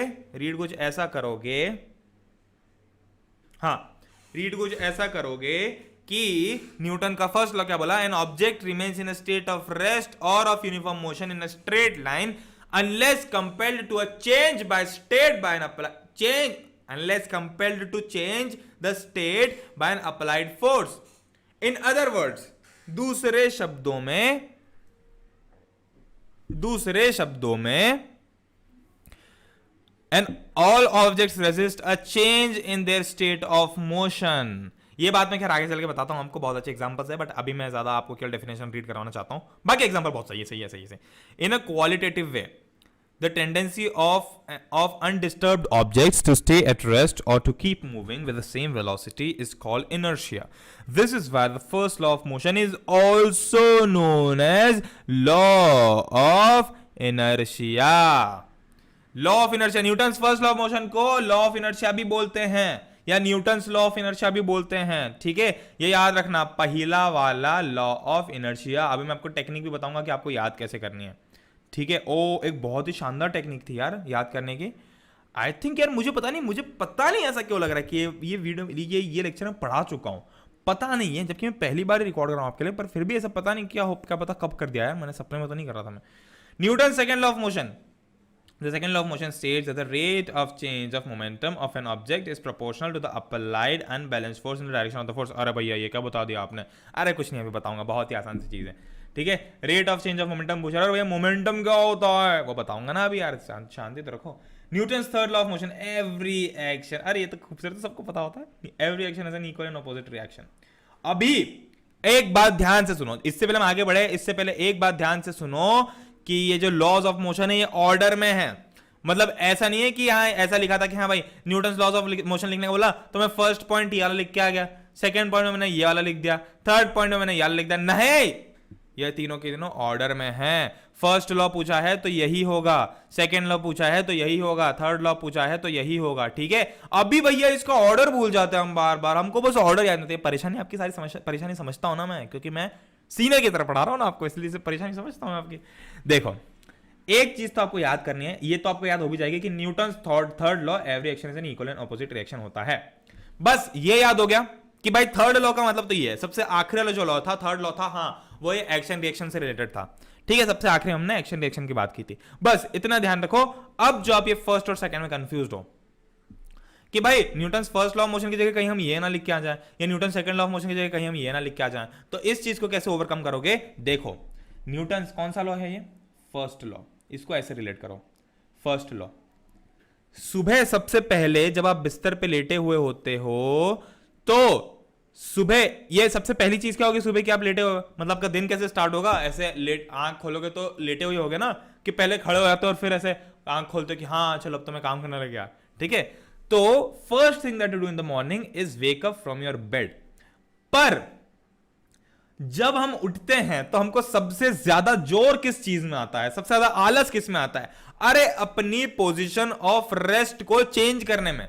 भाई दिक्कत देखो, सब दुनिया की सबसे बड़ी दिक्कत ये नहीं है कि आप उठ नहीं पाते हो, दुनिया की सबसे बड़ी दिक्कत ये है कि उठने के बाद, आंख खोलने के बाद आपकी बेड से बाहर आने की हिम्मत नहीं होती। बस आपको लगता है कि बस यार ऐसे ही लेटा रहा हूं, भले मेरी आंखें खोली हो, बट हाँ लेटा रहा हूं, अपने को नींद आने लग गई है बोल बोल के ठीक है। तो ये क्या होती है? अब देखो न्यूटन्स फर्स्ट लॉ क्या बोल रहा है? न्यूटन्स फर्स्ट लॉ भी ये बोल रहा है कि an object remains in a state of rest और uniform motion unless compelled to a change by an applied force, जब तक मम्मी आके धक्का नहीं देती है, पानी नहीं डालते हैं, पापा चिल्लाते नहीं है, तब तक हम टस से मस नहीं होते, बिल्कुल ढीठ जैसे पड़े रहते हैं बिस्तर के ऊपर। क्यों? क्योंकि हम हमारी स्टेट ऑफ रेस्ट में थे। और जब तक कोई एक्सटर्नल फोर्स नहीं आएगा, जब तक अलार्म क्लॉक नहीं बजेगी, जब तक पापा नहीं बोलेंगे, या फिर जब तक कोई ऐसी किसी विल पावर नहीं होगी, विल फोर्स नहीं होगा कि आज मुझे उठ के ये चीज करनी है, तब तक तो हम पड़े रहेंगे, तब तक उठने का कोई साइंस ही नहीं है, तब तक तो आप सोते रहोगे इस हिसाब से।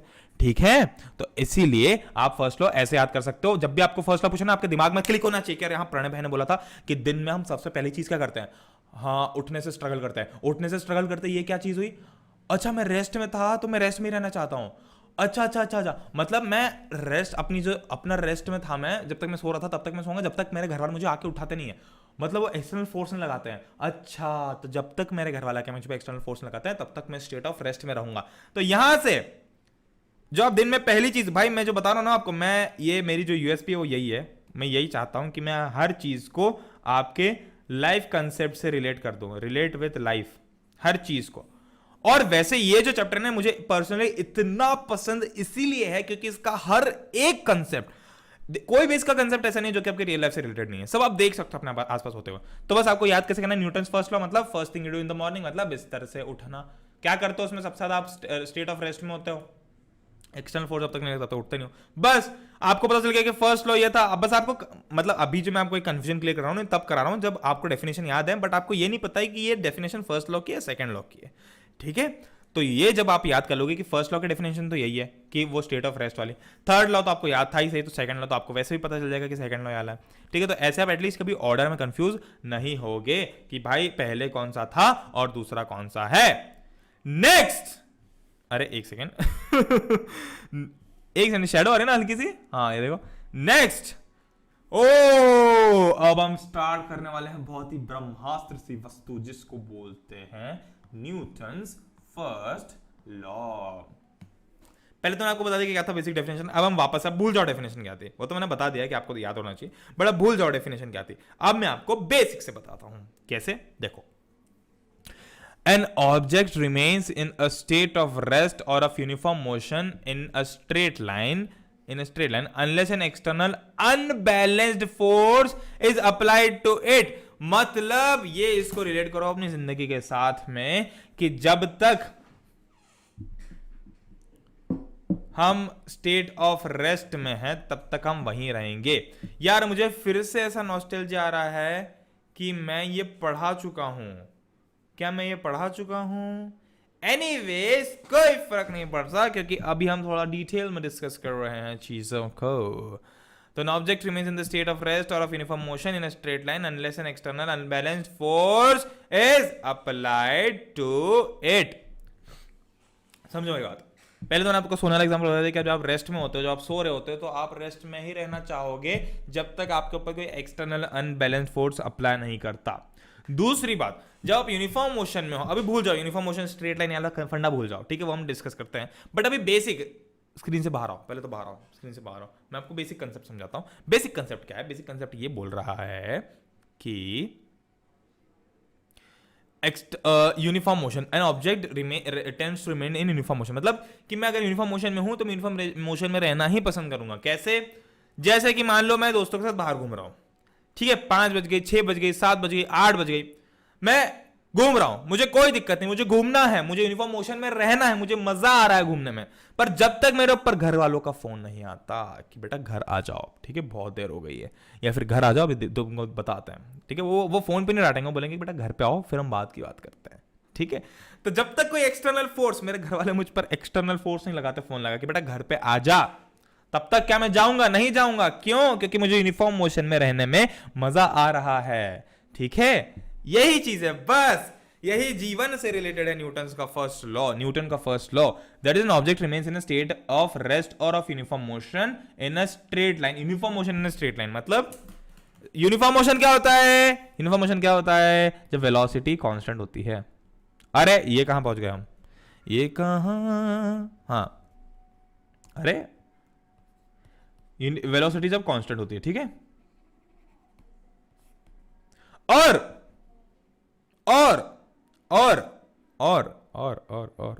स्ट्रेट लाइन बोला है, मतलब स्ट्रेट लाइन में चल रहा है, यानी कि लीनियर मोशन है, ठीक है, पता है मैं लीनियर मोशन क्या होता है पिछले वीडियो में, ठीक है, ये समझ में इतना क्लियर है। अब देखो जैसे कि अभी जैसे फुटबॉल जो थी रेस्ट में थी, मतलब इसको कोई ये ऐसी पड़ी हुई है, तो क्या ये चलना चालू कर देगी अपने आप, क्या गोल की तरफ भागना देगी, चलो गोल होता है गोल होता है गोल में चलता है, ये कैसा होगा? नहीं होगा। क्यों नहीं होगा?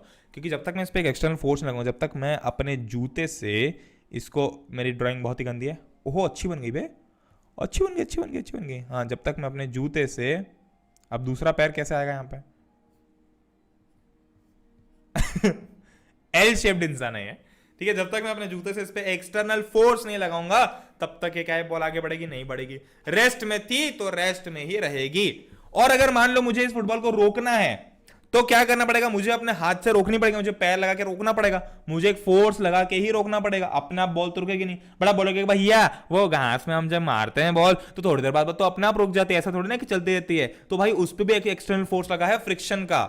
जो ग्राउंड है ना वो बॉल पे फ्रिक्शन का फोर्स लगा रहा है, तब जाके वो बॉल रुक रही है, अदरवाइज वो बॉल कभी भी नहीं रुकती। इसलिए फ्रिक्शन इतना इंपॉर्टेंट है। अगर समझो फ्रिक्शन नहीं होता जीवन के अंदर तो आप क्या करते हैं? हम फ्रिक्शन के ना कुछ भी नहीं कर पाते। लिटरली मैं बताऊं आपको, कुछ भी नहीं कर पाते। ना आप चल पाते, ना आप बैठ पाते। चल कैसे नहीं पाते? क्योंकि देखो जब आप चल रहे हो, इमेजिन करो 2 मिनट खड़े हो जाओ जहां भी हो,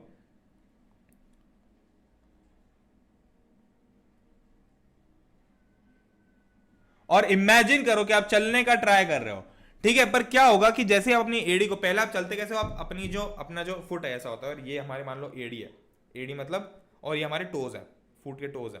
तो जब मैं चलूंगा तो पहले मैं इसको ऐसे जमीन के ऊपर रखूंगा और फिर ही चलूंगा ऐसे करके। अब मान लो फ्रिक्शन नहीं होता, देखो ये जमीन है, एक सेकंड, ये कैसी, हाँ चलो ये जमीन है, तो मैं ऐसे करके चलता हूँ, ठीक है। ये मछली ऐसा क्यों चल रहा हूं मैं वैसे, बट हाँ जब सब ऐसे चलते हैं। अब मान लो कि जब आप अपने जो अपना फुट होता है या फिर उसकी जो कोनी होती है, क्या बोलते हैं इसको यार, जो भी टो, जब आपने टोस तो आगे वाला होगा, टो का ऑपोजिट साइड की बात कर रहा हूं, जब भी आप ये वाला पोर्शन को टच करोगे, अब मान लो अगर फ्रिक्शन नहीं होता तो फिर तो आप ऐसे फिसल जाते हैं। तभी तो हम गीले सरफेस पे फिसलते हैं। क्यों फिसलते हैं? इसलिए फिसलते हैं क्योंकि हमारे जो पैर हैं वो स्लिप हो जाते हैं। स्लिप कैसे होता है? क्योंकि फ्रिक्शन नहीं होता वहां पे, इसलिए। अभी जैसे वुडन लॉग है तो ये क्या अपने आप चलना चालू कर देगा? नहीं करेगा जब तक मैं एक्सटर्नल फोर्स लगाता हूं इसके ऊपर। अभी देखो जैसे कि ये भाई साहब है, तो क्या इनकी साइकिल, अब भाई साहब नहीं है, ये आंटी है, दीदी है, जैसे ये दीदी साहब है, तो दीदी साहब क्या ऑटोमेटिकली चलने लग जाएंगे? नहीं, जब तक एक्सटर्नल फोर्स नहीं लगाते, ठीक है, अनबैलेंस फोर्स नहीं लगाते। ओ और ये अनबैलेंस फोर्स क्यों बोला, ये बैलेंस फोर्स क्यों नहीं बोला? देखो ये बता देता हूं आपको। चलो ये ब्लॉक का एग्जांपल है, ये ब्लॉक को देखो ध्यान से, ठीक है। अभी मैं इस पे इधर से फोर्स लगा के इसको इधर मूव करना चाहता हूं, ठीक है, बट अगर यही इसकी जगह मान लो कि मैं इसको 20 न्यूटन की फोर्स लगा रहा हूं इसके ऊपर और इधर मूव करने की कोशिश कर रहा हूं, बट वहीं अगर उसी केस में मान लो कि ये फोर्स एक ऐसा लग रहा होता, एक बंदा इधर खड़े होके वापस फोर्स लगा रहा होता 20 न्यूटन का, तो ये क्या हो गया? बैलेंस फोर्स हो गया। बैलेंस फोर्स से क्या ये जो वुडन ब्लॉक है रेस्ट की पोजीशन से मोशन में आएगा? नहीं आएगा। क्यों नहीं आएगा? क्योंकि दोनों साइड से फोर्सेस सेम है, तो कैंसिल इफेक्ट हो जाएगा, ठीक है, दोनों का इफेक्ट जो है कैंसिल हो जाएगा। वहीं पे अगर मुझे इसको मूव करना है फिर भी, तो मुझे इससे थोड़ा ज्यादा फोर्स लगाना पड़ेगा, मान लो 30 न्यूटन लगाना पड़ेगा, तभी जाके मूव होगा, ठीक है। तो इसलिए अनबैलेंस फोर्स बोला। जहां बैलेंस फोर्स होगा वहां पर ये मूव कर ही नहीं सकता, इस पे अनबैलेंस फोर्स ही लगना चाहिए। Oh what is inertia? ये भी ऑलमोस्ट सेम है, पूरी की पूरी सेम है। देखो ऑनेस्ट होता हूं, पूरी कहानी सेम है। न्यूटन्स फर्स्ट लॉ भी यही है और इनर्शिया भी यही बोल रहा है, दोनों के दोनों एक ही चीज बोल रहे हैं। A property of matter by which it continues in its existing state of rest or uniform motion in a straight line unless the state is changed by an external force. इसको आसान भाषा में क्या बोलेंगे?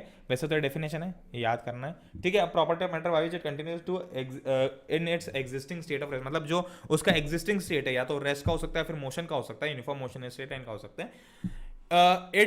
इट इज नॉट चेंज, मतलब वो उसी state में कंटिन्यू करेगा जब तक कि उस पर एक एक्सटर्नल फोर्स ना लग जाए, ठीक है। अभी व्हाट इज इनर्शिया? इसका आसान भाषा में body at rest tends to remain at rest और body in motion tends to remain in motion. बस मतलब मैंने बताया ना आपको कि body at rest tends to remain, मतलब कैसे होगा कि मैं अगर सोया हुआ हूं तो मैं यही सोता हुआ ही रहूंगा, मैं निकलूंगा नहीं। और body in motion tends to remain in motion, मतलब कि वो मोशन में ही रहूंगा, उसमें निकलूंगा भी नहीं बाहर, ठीक है। जैसे मैं घूम रहा हूँ दोस्तों के साथ में, जब तक मुझे एक्सटर्नल फोर्स नहीं लगा तब तक। एक मेरी आदत जो मैं बाहर, चलो मैं आपको थोड़ा बहुत बता भी देता हूँ अपने बारे में। एक मेरी आदत थी कि जब भी ना वाटर पार्क वगैरह पे या फिर स्विमिंग पूल वगैरह में जाते थे नहाने, फैमिली के साथ में, दोस्त के साथ में, तो मेरी आदत होती कि मुझे बहुत मजा आता है पानी के अंदर खेलने में, तो मैं बहुत देर तक रहता था, ठीक है, मैं उस पानी के अंदर ही रहता था। मतलब कि मैं अभी स्टेट ऑफ मोशन में हूं, पानी के अंदर मुझे मजा आ रहा है और मैं ढीठ हूं। मैं ढीठ इसलिए हूं क्योंकि मैं बाहर निकलूंगा नहीं। जब तक बाहर से आके मुझे कोई चिल्लाता नहीं है तब तक मैं बाहर ही नहीं निकलूंगा। मैं इतना ढीठ हूं, मुझे इतना पसंद है वो। ठीक है, तो जब वो अंकल आते थे लास्ट में, गार्ड आता था, 5-6 बजे सारे वो पूल वगैरह बंद हो जाते थे, तो आते थे, सीटी बजाते थे जोर से कि पी पी पी, निकल जाओ निकल जाओ निकल जाओ, और मैं अकेला बैठा रहता था अंदर।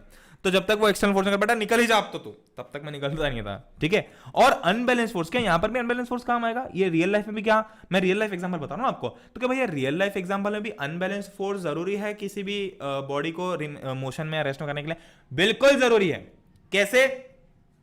मान लो ये रेस्ट वाली कंडीशन है कि मैं सो रहा था, अब मैं बिस्तर पे लेटा हूं और मुझे नींद में हूं, मुझे ना हिलना ही नहीं, वहां से मुझे बस रेस्ट में रहना है, रेस्ट पोजीशन में रहना है। तो मान लो कि पापा आके मुझे बोले कि उठना पड़ेगा, पर सेम इंटेंसिटी से, मतलब पापा ऐसा होता है ना कि कई बार हम बता पाते कि यार पापा ज्यादा जोर से बोल रहे हैं, मम्मी ज्यादा जोर से बोल रही है, फिर सेम टाइम पे मम्मी भी मुझे बोल रही है कि बेटा कोई बात नहीं, सो जा, जैसे भी संडे है तो कोई बात नहीं, सोते रहे। ठीक है, अब क्या होगा? अब क्या होगा? दोनों सेम इंटेंसिटी से बोल रहे हैं। अब ऐसा तो है नहीं कि मैं किसी एक की बात सुनूंगा, किसी एक की नहीं सुनूंगा। ठीक है, दोनों अगर सेम इंटेंसिटी से बोल रहे हैं तो दोनों की बराबर सुनूंगा। पापा बोल रहे कि उठ, मम्मी बोल रही कि सोते रहे। पापा बोल रहे कि उठ जा, मम्मी बोल रही कि सोते जा। पापा बोल रहे कि उठना ही पड़ेगा, पापा बोलेंगे बेटा नहीं तो सोते ही रहे। मम्मी बोल रही कि बेटा तो सोते ही रहे। तो मैं क्या करूंगा? मैं कहा था, मैं तो अपने रेस्ट की पोजीशन में था ना पहले से। ठीक है, मैं तो अपने रेस्ट की पोजीशन में, तो मैं क्या बोलूंगा उनको कि एक काम करो, पहले तुम दोनों अपना सॉर्ट कर लो, तुम्हारा जो भी फाइनल हो मुझे आके बता देना, मैं आपके हिसाब से उठ जाऊंगा या सो जाऊंगा। तो क्या किया मैंने? बैलेंस फोर्स था यहाँ पे, पापा भी उतना ही फोर्स लगा रहे हैं और मम्मी भी उतना ही फोर्स लगा, बस मम्मी ऑपोजिट डायरेक्शन में फोर्स लगा रही है। ठीक है, पापा पॉजिटिव डायरेक्शन में फोर्स लग रहा है, पापा मेरे को उठाने की कोशिश कर रहे हैं और मम्मी मुझे सुलाने की कोशिश कर रही है, दोनों पॉजिटिव नेगेटिव। तो क्या हो जाएगा? कैंसिल हो जाएगा। तो मैं क्या करूंगा? मैं वहीं का ही पड़ा रहूंगा, फिर भी मैं उठूंगा ही नहीं। मैं बोलूंगा कि पहले तुम दोनों अपना सॉर्ट कर लो, जिसका भी ज्यादा होता है मुझे आके बता देना। सेम होता है मोशन के केस में। ठीक है, मान लो एक दोस्त बोल रहा है कि चल पार्टी करने, मोशन केस में मान लो एक दोस्त बोल रहा है कि यार चल, जैसे स्विमिंग पूल का एग्जांपल है, तो मान लो एक दोस्त बोल रहा है कि चल बाहर आजा पानी के, अब चलना है घर, और दूसरा दोस्त बोल रहा है कि नहीं तो पानी के अंदर ही बैठे रहे। ठीक है, तो जो वहां मजा आ रहा था वहीं पर है। दोनों दोस्त जो है उन दोनों की सेम, मतलब मेरे दोनों से सेम दोस्ती है तो मैं दोनों के सेम सुनूंगा। ठीक है, तो दोनों में से दोनों का बैलेंस फोर्स हो गया। एक चाह रहा है कि मैं बाहर आ जाऊं, एक चाह रहा हूं कि मैं अंदर हूं, तो मैं क्या बोलूंगा? मैं भाई पहले तुम सॉर्ट कर लो, तुम्हारा हो जाए तो बता देना, मैं यहां पे हूं तब तक। ठीक है, मैं कहीं नहीं जा रहा हूं यहां से। ठीक है, अब ये देखो, इनर्शिया जो होता है 3 टाइप का होता है, inertia of rest, inertia of motion और inertia of direction. Inertia of rest, देखो इनर्शिया ऑफ रेस्ट क्या होगा? सिंपल है भाई, नाम से क्या समझ में आ रहा है? अरे इनर्शिया क्या था? A body at rest tend to remain at rest, तो इनर्शिया ऑफ रेस्ट क्या हो जाएगा? यार जो फर्स्ट पॉइंट है इनर्शिया ऑफ रेस्ट हो जाएगा, a body at rest tends to remain at rest. तो देखो इस एग्जांपल में ये भाई साहब जो है इनको ऊपर से फेंक दिया नीचे, ये फेंक है, ये नीचे की साइड, अभी 2 मिनट याद करो, 2 मिनट याद करो, अभी भूल जाओ, ये भूल जाओ, इनर्शिया भूल जाओ। ये किस फोर्स से नीचे आ रहे हैं जरा याद करके बताओ? कौन सा? Gravitational force. ठीक है, मैं आपको बीच में रिवाइज भी करता हूं। क्या ग्रेविटेशनल फोर्स एक कांटेक्ट फोर्स है? नहीं, ये एक नॉन कांटेक्ट फोर्स है। ठीक है, क्या ग्रेविटेशनल फोर्स एक बैलेंस्ड फोर्स है? नहीं, ये एक अनबैलेंस्ड फोर्स है। ठीक है, चलो अब वापस आते हैं इनर्शिया पे। अभी देखो ये जो पत्ते थे, ये जो जाली थी, इसके ऊपर जो पत्ते थे ये रेस्ट पे थे, पर जैसे इन भाई साहब ने इस पूरी जाली को मूव किया तो क्या पत्ते एकदम से नीचे चले गए? नहीं, वो थोड़ी देर के लिए वहीं रहे। देखो ध्यान से देखो, ये पत्ते थोड़ी देर के लिए वहीं रहेंगे। ये देखो ये देखो देखो देखो देखो, ये देखो यही है ना अभी थोड़ी देर के लिए पत्ते। ऐसा क्यों? क्योंकि वो रेस्ट में थे, वो रेस्ट में ही रहेंगे, वो they will tend to remain at rest. ठीक है, जो इनर्शिया है वो इंस्टेंटली ऐसे ही लगेगा कि वो थोड़ी देर तक रेस्ट पे रहने की कोशिश करेंगे, उसके बाद में उनका जो वो स्टेट है वो चेंज होगा। ठीक है, जैसे कि थोड़ी देर के लिए, ऐसे नहीं कि कभी चेंज होगा कि हमेशा भैया हवा में रहते रहेंगे कि नहीं नहीं नहीं, थोड़ी देर के लिए, क्योंकि वो 10 टू रिमेन, मतलब वो कोशिश ही कर रहा है यहां पे रहे, बट वो रह सकता है कि यहां पे नहीं रह सकता क्योंकि उसको धरती माता नीचे बुला ही लेगी। ठीक है, ये हो गया रेस्ट का। मोशन का इनर्शिया, अब ये देखो एग्जांपल दूसरा मिला नहीं, बट जिराफ का है।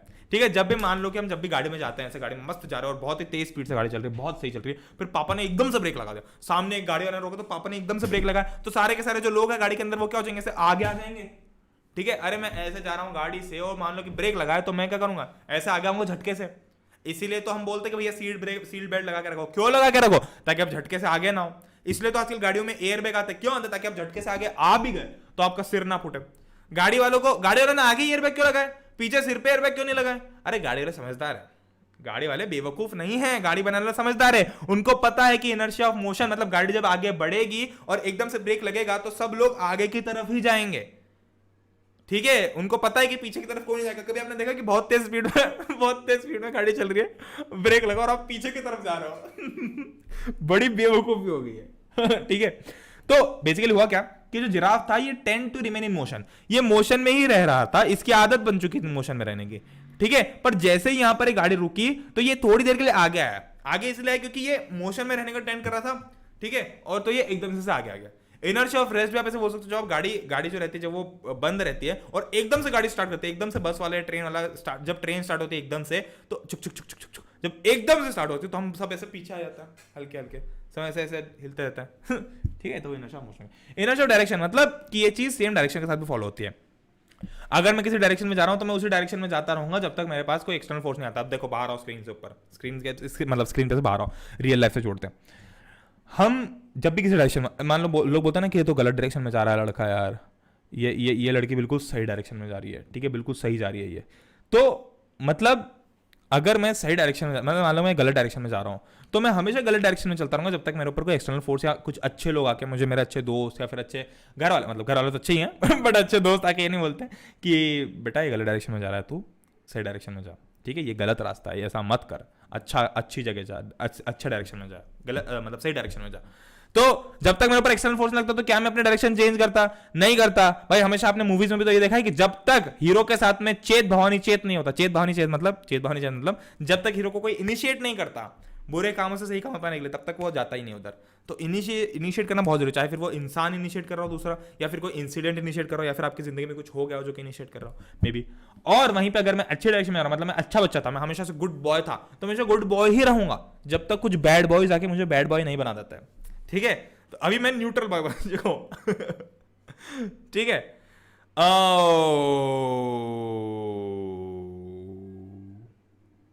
मोमेंटम भाई, ये इस एक स्लाइड में आपका मोमेंटम इतनी खूबसूरती से कंप्लीट करवा दूंगा मैं।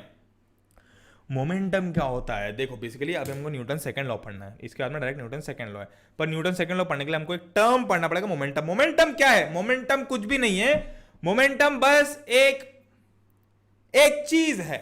मोमेंटम खुद एक चीज है, मतलब मोमेंटम का कोई ऐसा पर्टिकुलर डेफिनेशन नहीं है, बट मोमेंटम बेसिकली क्या है, कोई बॉडी मूव कर रही होती है, मान लो मैं दौड़ रहा हूं तो मेरे पास एक मोमेंटम रहेगा, ठीक है, मेरे पास एक मोमेंटम रहेगा। जो भी चीज जिसके पास भी मास है, मतलब हर चीज के पास मास है, तो जो भी चीज एक वेलोसिटी के साथ मूव कर रही है उसके पास में एक चीज जरूर रहेगी जो कि मोमेंटम। मतलब वो चीज ऐसी नहीं किया मैं दौड़ रहा हूं तो मेरे से ऐसे हाथ में आके किया मोमेंटम कैच कर लिया, मोमेंटम लेके भाग रहा हूं मैं, नहीं।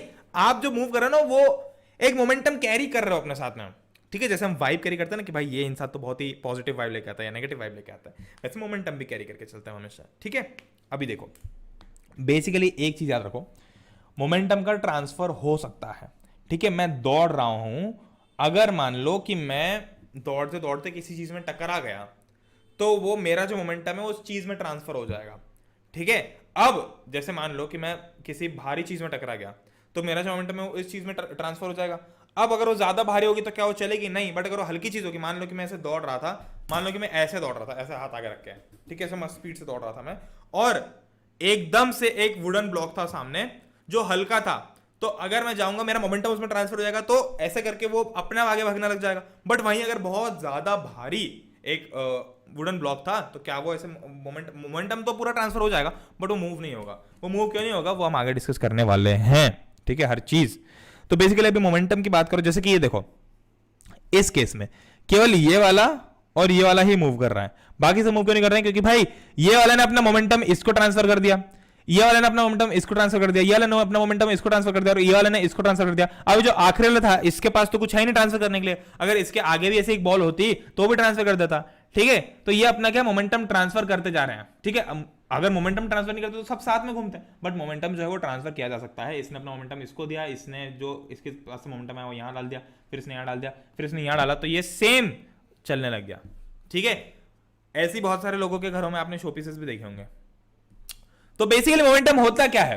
Momentum is a mass of product and velocity by product, sorry, is a momentum is a mass of product and velocity, क्या बोलते हैं मैंने?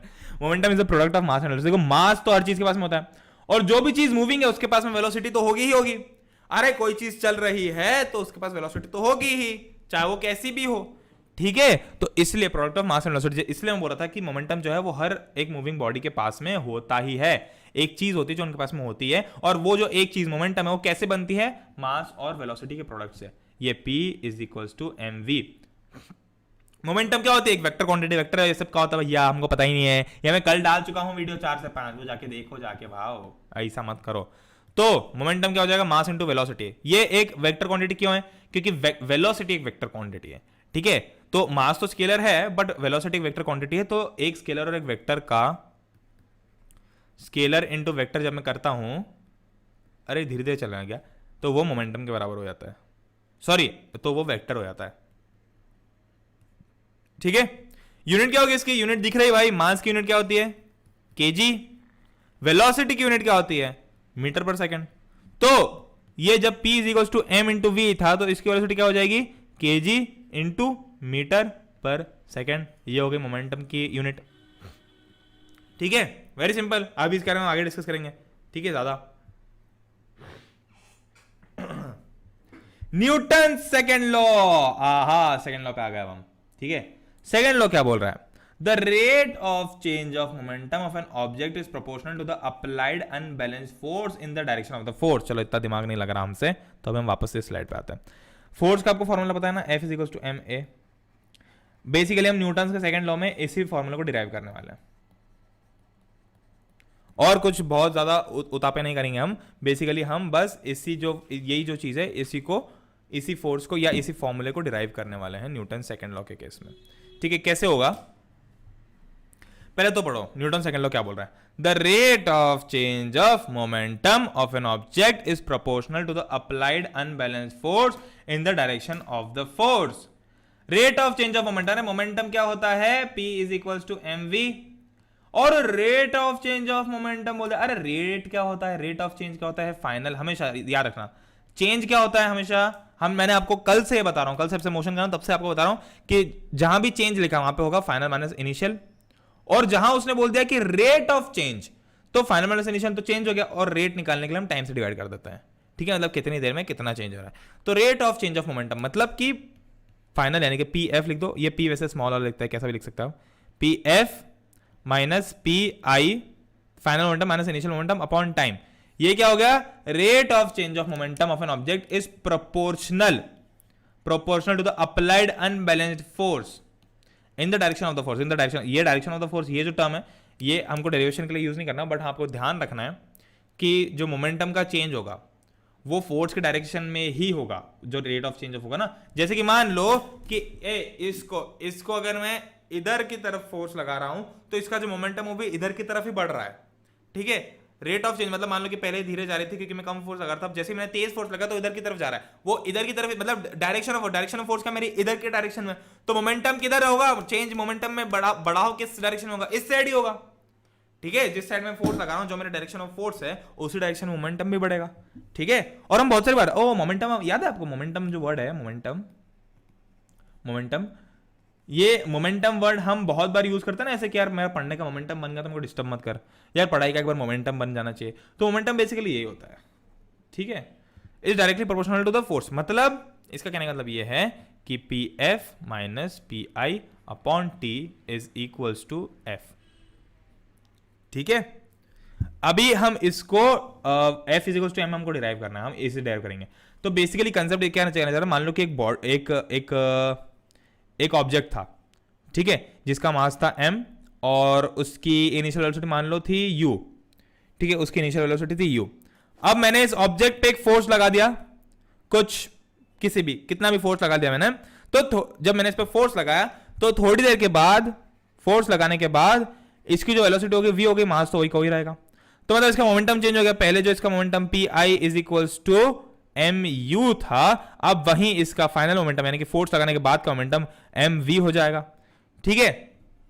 अब देखो वापस इस फॉर्मूला पे ध्यान देते हैं हम, p f minus p i upon t is equals to F.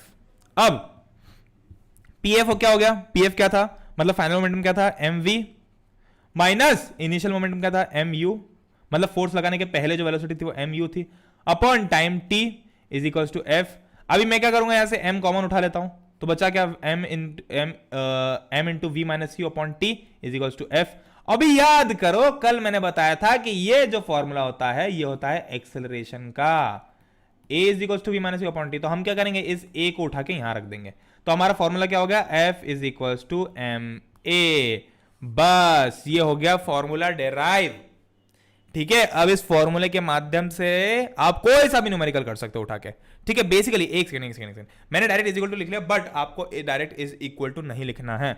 आपको जो मैंने आपको इजीली समझाने के लिए डिराइव कर दिया, अब आपको एग्जाम में कैसे लिखना है, आपको एग्जाम में ऐसे लिखना है। कैसे लिखना है, पहले तो बोलेगा, पहले तो आपको डायग्राम बताना है कि भाई ये ए था ऑब्जेक्ट, मान लो कोई ए तो नहीं, कोई सा भी ऑब्जेक्ट था। ठीक है, इसका मास था m, इसकी इनिशियल वेलोसिटी थी u।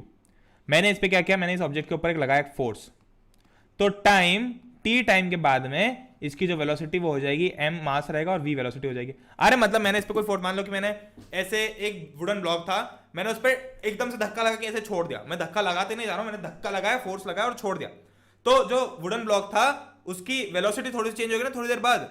या फिर मान लो एक ट्रॉली थी मॉल के अंदर, तो मैंने क्या किया, मैंने इसे पकड़ के उसको बस धक्का दे दिया, एक बार मैंने फोर्स लगा दिया, तो फोर्स लगाने से क्या होगा कि वो जो उसकी वेलोसिटी है, जो मान लो पहले धीरे धीरे चला रहा था मैं उसको, मैंने एकदम से पुश करके छोड़ दिया, तो क्या होगा कि उसकी इनिशियल वेलोसिटी थी u, मान लो मास तो होता ही है, और फाइनल वेलोसिटी मैंने धक्का लगाने के बाद में जो उसकी वेलोसिटी वो बढ़ जाएगी डेफिनेटली, तो फाइनल वेलोसिटी मान लो v हो गई।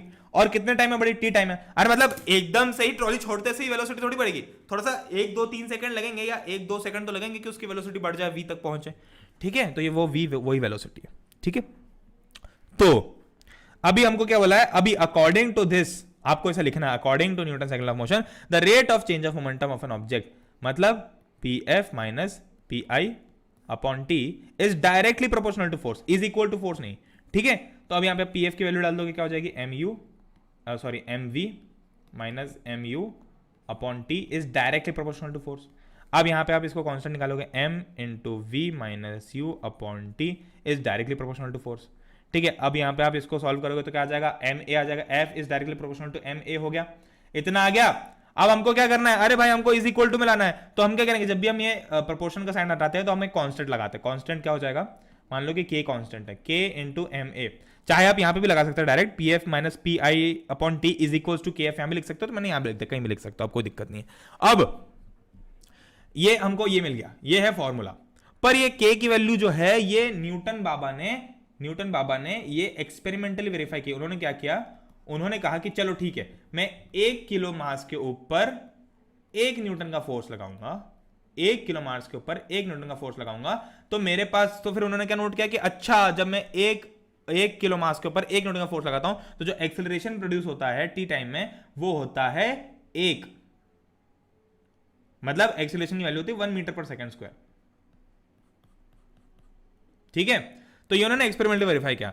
तो जब ये वैल्यू जब हम रखेंगे, जैसे कि 1 मान लो कि f, अब इस फॉर्मूला में रखो, वैसे तो बहुत सिंपल है, आप डायरेक्टली आप k को 1 लिख सकते हो, बट फिर भी आपने k को 1 क्यों लिखा मैं बता देता हूं आपको, कि उन्होंने क्या बोला कि जब मैं एक न्यूटन का फोर्स लगा रहा हूं, एक मतलब मास क्या है, मास है 1 kilo into 1 into acceleration a।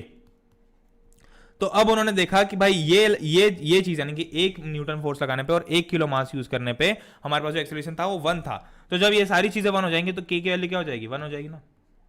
तो इसीलिए आप यहां से डायरेक्ट भी लिख सकते हो कि इट इज, मतलब आपको इतना लिखने की जरूरत नहीं है कि 1 न्यूटन पे 1 किलो, 1 में लिख सकते हो ऐसे तो, बट आपको लिखना यह है कि it is experimentally verified that k is equal to 1, k is equal to 1, direct ऐसा लिख दो। तो f लिख देना, force is equal to ma, ये हो गया आपका formula derive. Okay, I think we are above time, we are on time. अभी ये देखो, बहुत ही मैंने आपको आराम से इसलिए बताया ताकि आपका, तो अभी के सेशन पे इतना ही। आई होप कि मैंने जो तुमको बोला होगा तुमको समझ में आएगा। अगर सेशन एंड देखो सेशन एंड होने वाला है, तो उसके पहले मैं तुम लोगों से अगेन कुछ इंपॉर्टेंट बातें कर लूं। तो कि अगर तुम लोगों ने अभी तक सब्सक्रिप्शन नहीं चेकआउट किया है तो मेक श्योर कि तुम इस सब्सक्रिप्शन को आज ही परचेज कर लो, जितना जल्दी हो सके।